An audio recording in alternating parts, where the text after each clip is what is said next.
మన ప్రార్థనలో మనం ఏమవుతామనంటే దేవుడికి దగ్గర అవుతూ ఉంటాం. 40 రోజులు ఈ వాక్యము వినడం ద్వారా, ప్రార్థన చేయడం ద్వారా, వాక్యం వినడం ద్వారా, ప్రార్థన చేయడం ద్వారా ఏమవుతామనంటే మనము లోకము నుంచి దూరం అయ్యి దేవుడికి దగ్గరగా మారుతాం.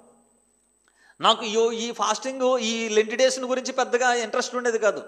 కానీ నాకు ఒక విషయం నన్ను బాగా ఆకర్షితం చేసింది ఈ లెంట్ డేస్ విషయంలో. ఏంటనంటే హైదరాబాద్లోని యూపీఎఫ్ దైవజనరులకు ఉంటారు ఒక అమ్మగారు, జాయ్ చెరియన్ అని ఉంటారు. ఆమె ఏం చేసిందంటే ఈ లెంట్ డేస్లో ఈ 40 రోజుల పాటు కూడా ఆ అమ్మగారు ఏం చేశారంటే, ఆ తల్లిగారు యునైటెడ్ ఫెలోషిప్ ఉంటుందన్నమాట, పీపుల్ ఫెలోషిప్ అని. ఆ తల్లిగారు ఈ 40 రోజుల్ని కూడా 40 వర్తమానాలు సిలువను గురించి ప్రకటిస్తారు.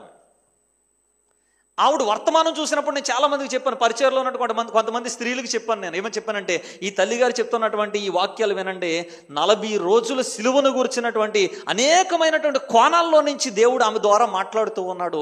ఆ మాట్లాడుతున్నటువంటి విషయాల ద్వారా మీరు ఏం నేర్చుకోవచ్చు అంటే, సిలువను గురించిన వార్త నశించిపోతున్న వారికి వెర్రితనము కానీ, రక్షించబడుతున్నటువంటి మనకే వినే కొలిది సిలువను గురించిన వార్త వినే కొలిది, సిలువను గురించిన వార్త వినే కొలిది నీలో దైవికమైనటువంటి శక్తి నీలో కలుగుతుంది.